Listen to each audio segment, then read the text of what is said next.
A very good evening, students.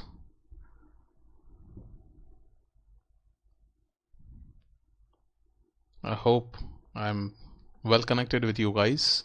A very good evening to all of you. Myself, Dr. Nitin Kararia, and I'm welcoming you to this super endo revision. For the next 45 minutes, I shall be discussing some of the important questions that have been asked in the recent NEET pre-PG examinations. So, I hope the display is proper on the screen with you. So these questions have been frequently asked in the recent examinations in the past couple of years related to the subject of conservative and endodontics.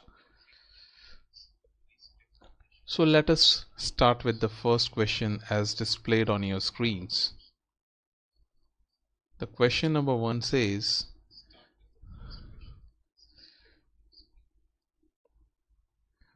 the category 2 of C-shaped canals are characterized by what? The category 2 of C-shaped canals are characterized by what? The options given are A. It is a single round or oval canal. Option B. It is a continuous C-shaped canal. Or it is a semicolon shape with both angles alpha and beta less than 60 degrees. Or it is a semicolon shape with either angle alpha or beta no less than 60 degrees. So it is a pretty straightforward question, but for answering it, you should be familiar with the classification of C-shaped root canals. So if we look at the relevant aspects of the C-shaped root canals,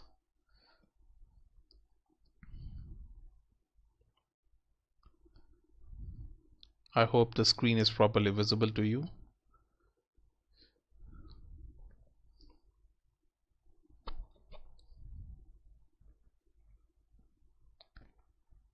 See, basically there are 5 types of C-shaped root canals, and the classification was given by Selzer and Melton. The classification of C-shaped root canals, and they were first identified by Cox and Cook. The C-shaped root canals. So basically the classification of C-shaped root canals is a clinical classification which is based upon how do we observe the floor of the pulp chamber, especially in a mandibular second molar. Okay, so when we observe the floor of a pulp chamber after doing excess cavity preparation, we find an atypical C-shaped root canal configuration, and this can be of various types, and this was given by Selzer and Melton. As type 1 C-shaped root canals, it is a continuous C shape.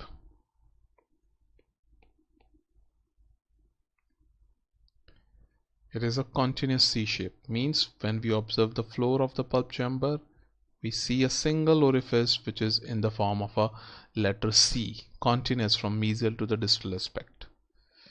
If we talk about type 2, it is semicolon shape.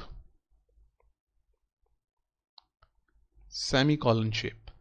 Semicolon shape means when we observe the floor of the pulp chamber, we find 2 separate orifices. One is a single orifice, round orifice, and another is in the form of continuous C. It is semicolon in shape. Okay. Whenever the orifices are semicolon in shape, a geometric angle is defined like this and like this, alpha angle and beta angle. So for the classification of C-shaped root canals into type 2, the alpha and beta angles, either of them should be greater than 60 degrees. Either of them should be greater than 60 degrees. When we talk about type 3 root canals,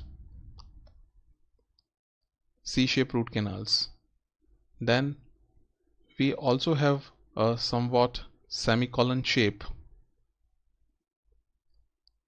or there can be 2 or 3 canal orifices.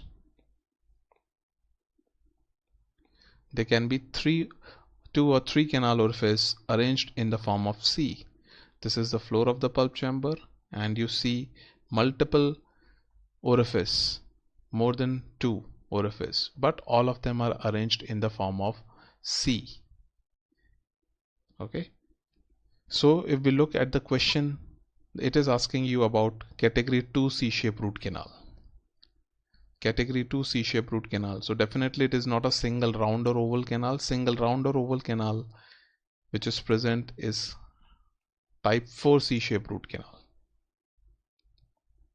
A continuous C-shaped root canal is type 1 C-shaped root canal. A semicolon shape with both angles less than 60 degrees is mostly type 3, and a semicolon shape with either of the angles which should not be less than 60 degrees is 2. So this is what the question is asking. So the answer to the question is D. Okay, and finally, what is type 5 C-shaped root canal? Type 5 C-shaped root canal is that there is a C-shaped groove.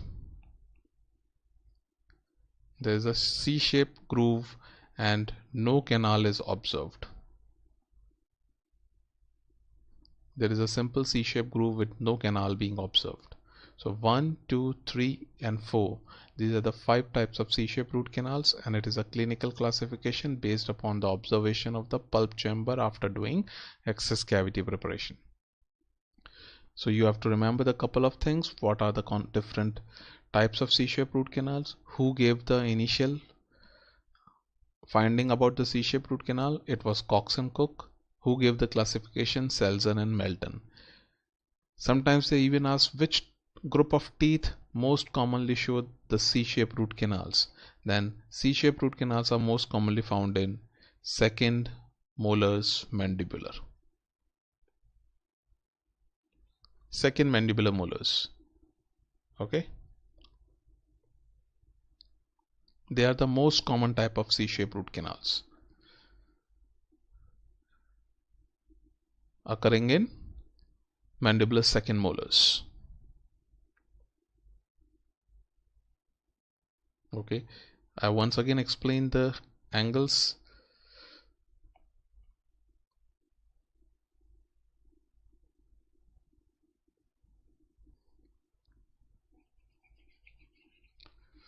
Alpha and beta. Okay, see, frankly speaking, these angles, they are not required for your MCQ examination, but since you are asking, this is a semicolon shape root canal. An imaginary line is drawn like this and it is bisected like this. Then two angles are defined. This is angle alpha and this is angle beta.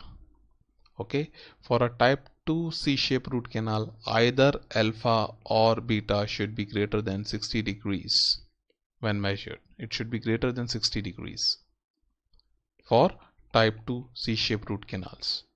When both alpha and beta are less than 60 degrees, it is type 3 C-shaped root canals. So that is the fundamental difference between the two types. I hope it is clear now. Okay. Now I move forward to question number 2. As it is displayed on your screens, it is about electric pulp testing of the tooth. Electric pulp testing, all of you should be knowing that it is a type of pulp sensibility test. Sensibility means it depends upon the intact nervous system of the pulp. So the question is basically asking you, all are true about EPT except EPT results are most accurate when no response is obtained to any amount of electric current. Means you have to find the false statement. False positive response is obtained in cases of partial pulpal necrosis. The response of pulp to EPT reflects the histologic health or disease status of the pulp. And finally, the fourth option is adjacent and contralateral teeth are tested first. So to find out the wrong answer, you should basically know that electric pulp testing is a pulp sensibility test which relies upon intact nervous system of the pulp. So there is a cardinal rule for all types of pulp sensibility tests, that is thermal and EPT. you have to always test the adjacent and contralateral teeth first to establish a baseline response, because we are relying upon response from the patient. So you have to test the adjacent and contralateral teeth first. So option 4th is true. Okay, option 4th is true.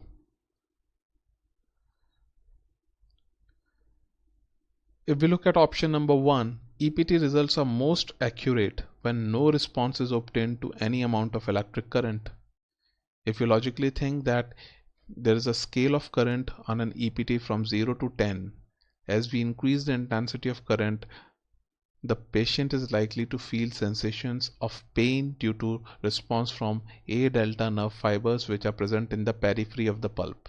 EPT gives a response from the A delta nerve fibers.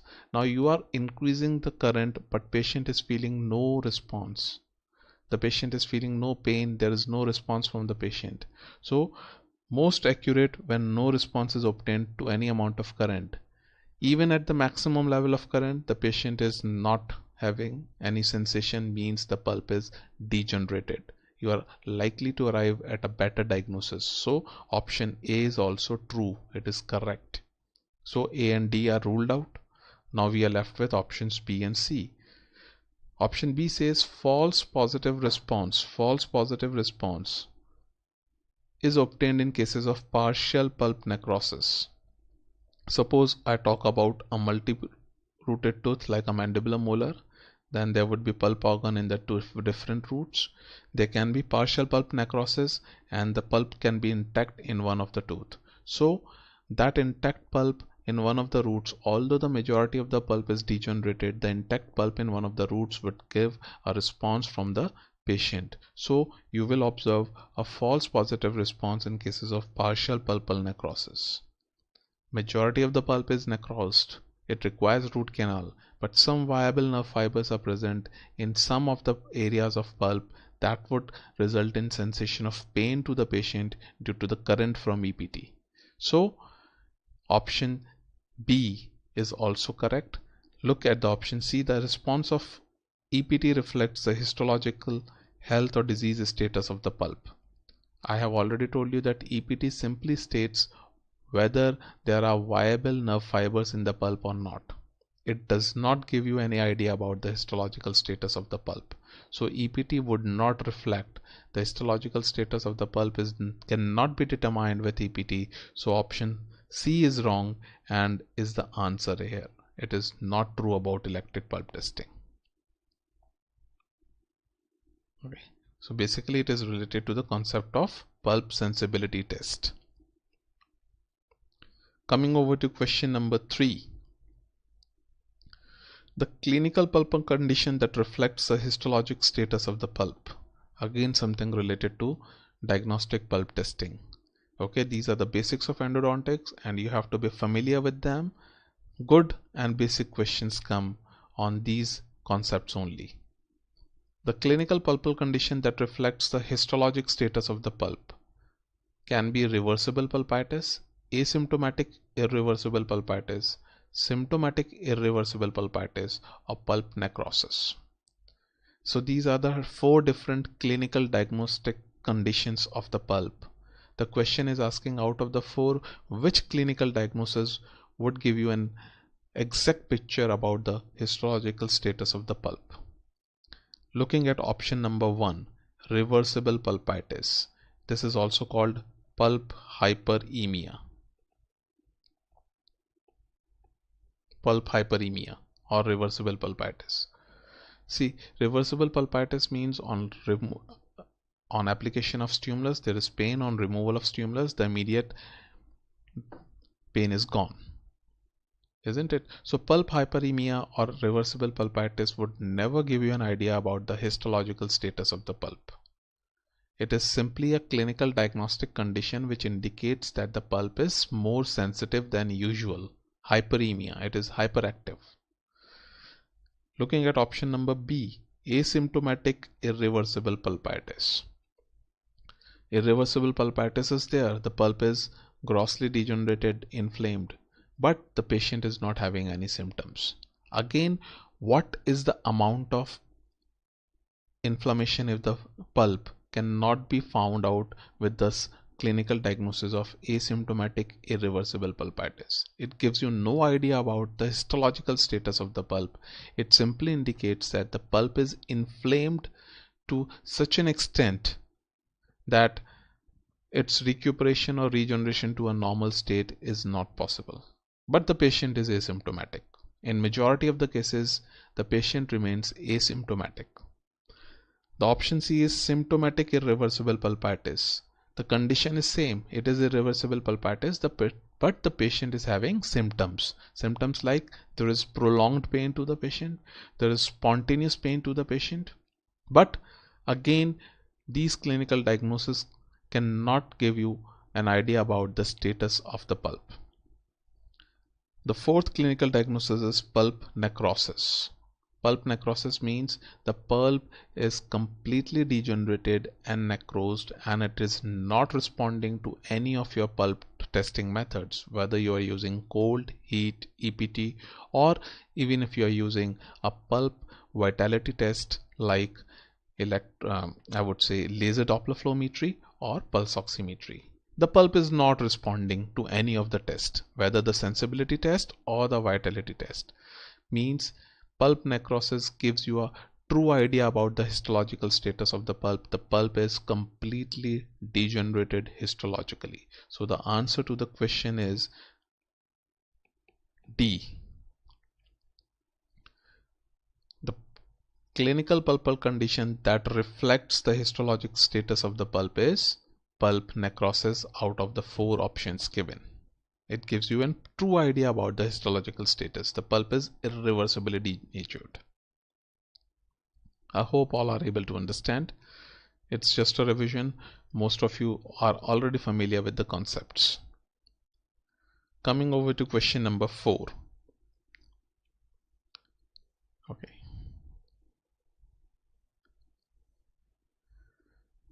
The nickel titanium alloy exhibits superelastic behavior. Via. It is asking about the superelastic behavior of nickel titanium alloy. All of you know that nickel titanium as an alloy has 2 properties. One is shape memory and another is superelasticity. So it is basically asking about superelastic behavior via temperature induced transformation from austenite to martensite. Option B is temperature induced transformation from martensite to austenite. Stress induced transformation from austenite to martensite, or stress induced transformation from martensite to austenite. So basically these 4 options are combination of 2 things. One is the phase and one is the external stimulus. External stimulus. These are the 2 external stimulus the question is talking about. One is the stress, another is the temperature.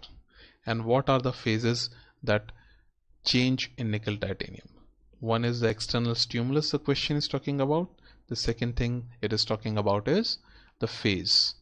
Now all of you are familiar that nickel titanium as an alloy has a tendency to transform from one phase to another due to temperature or stress. So there can be austenite to martensite transformation, or there can be martensite to austenite transformation, vice versa. First transformation, second transformation. Okay, austenite is basically a high temperature phase. Austenite, it is basically a high temperature phase. If I talk about martensite, it is basically a high stress phase. Whenever the stress level on nickel titanium increases, which phase would predominate? It would be the martensite phase. Whenever the temperature increases, it would be the austenite phase. Now austenite phase, whenever you give austenite to martensite, it gives rise to the phenomena of superelasticity.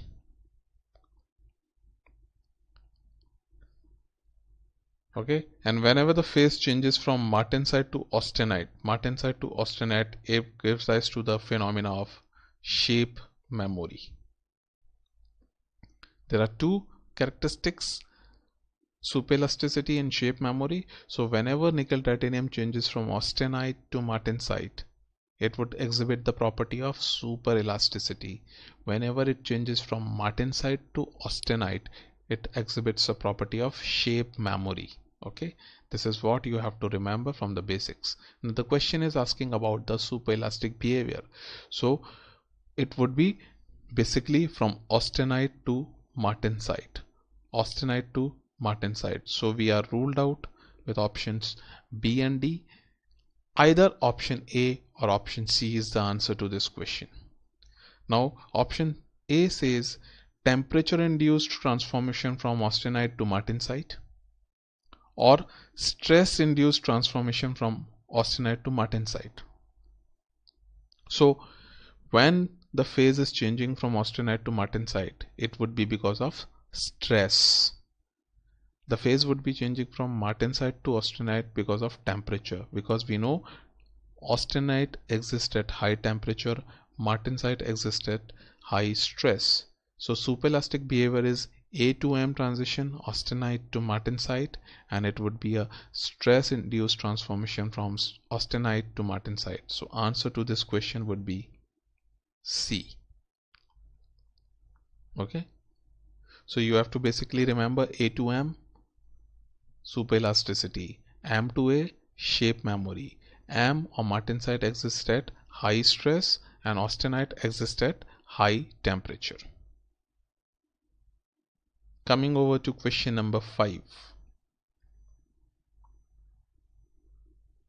Okay, not a property of ladder mix paste. You have to find out which is not correct about ladder mix paste. Ladder mix paste is basically an intracanal medicament which is a combination of a steroid and an antibiotic. Antibiotic is dimethylchlorotetracycline and steroidal triamcinolone acetonide, which is not a property. It is a non-setting water insoluble paste. It inhibits bacterial protein synthesis. It can be used for direct or indirect pulp capping, and it prevents root resorption. To answer this question, you have to be familiar with the properties of ladder mix paste. So if I talk about the properties of ladder mix paste,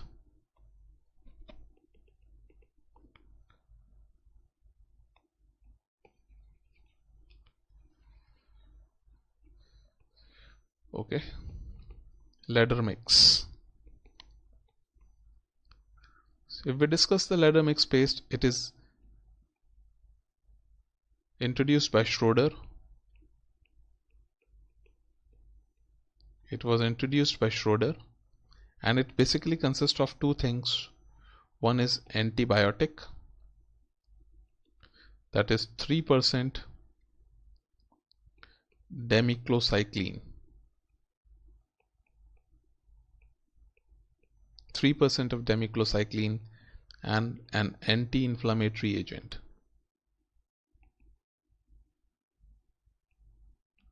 And an anti-inflammatory agent. This anti-inflammatory agent is 1% triamcinolone acetonide. It is a synthetic steroid, 1% of triamcinolone acetonide, ladder mix paste. Okay, it was introduced by Schroeder, a combination of antibiotic and anti-inflammatory agent. And the principal indication of this paste is that it is used as an intracanal medicament in situations where we encounter a form of tooth resorption or root resorption, because this paste basically inhibits root resorption. It inhibits root resorption, or it prevents root resorption. So option D is correct. Other properties of this is this paste is that its mechanism is that it inhibits bacterial ribosomal protein synthesis. It inhibits the bacterial ribosomal protein synthesis. So option B is also correct, that the leather mix paste inhibits bacterial protein synthesis.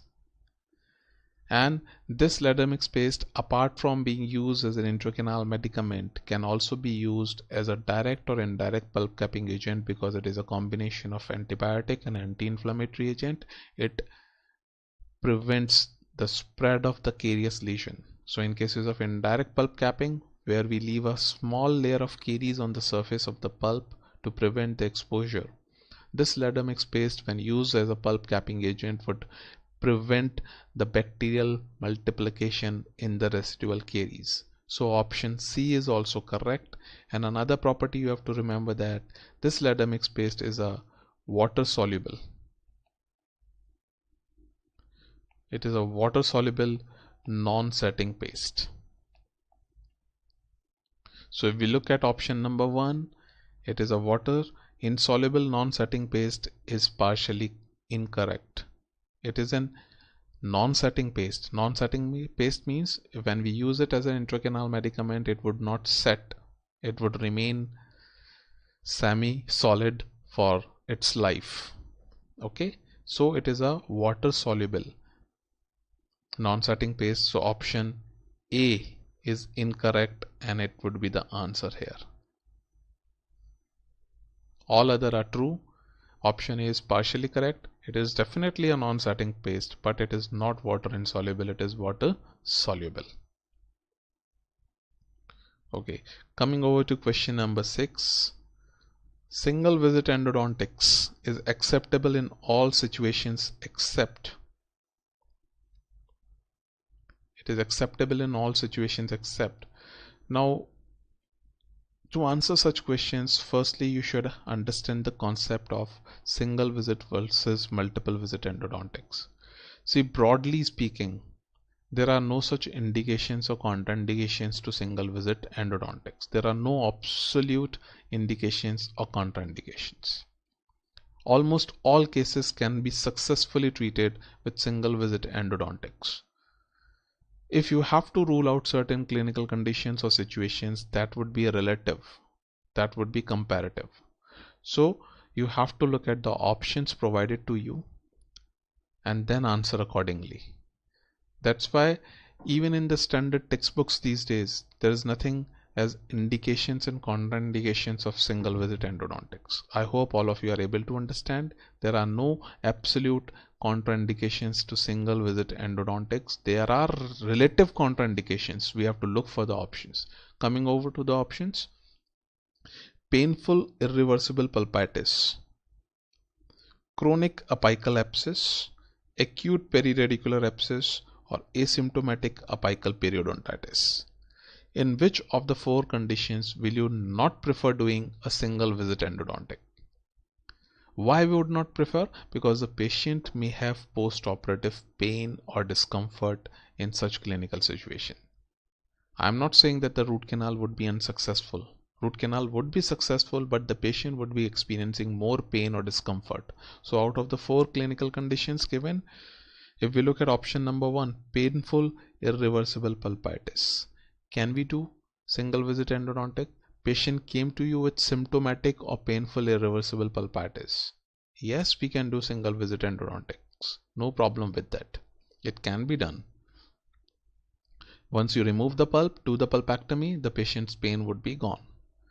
Chronic apical abscess mostly with sinus formation would be there. And presence of sinus is a favorable sign because there is a natural pathway for the drainage of pus. We can perform single visit endodontics in such cases. Acute periradicular abscess. For that, you have to look at the definition of abscess. Acute abscess is a very painful condition, and the abscess is of very short duration. It has formed recently, so there is no formation of natural passage like sinus tract.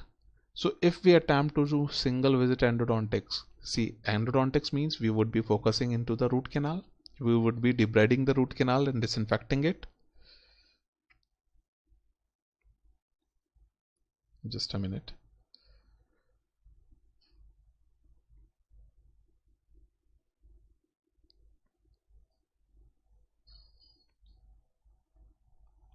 There is a technical snag.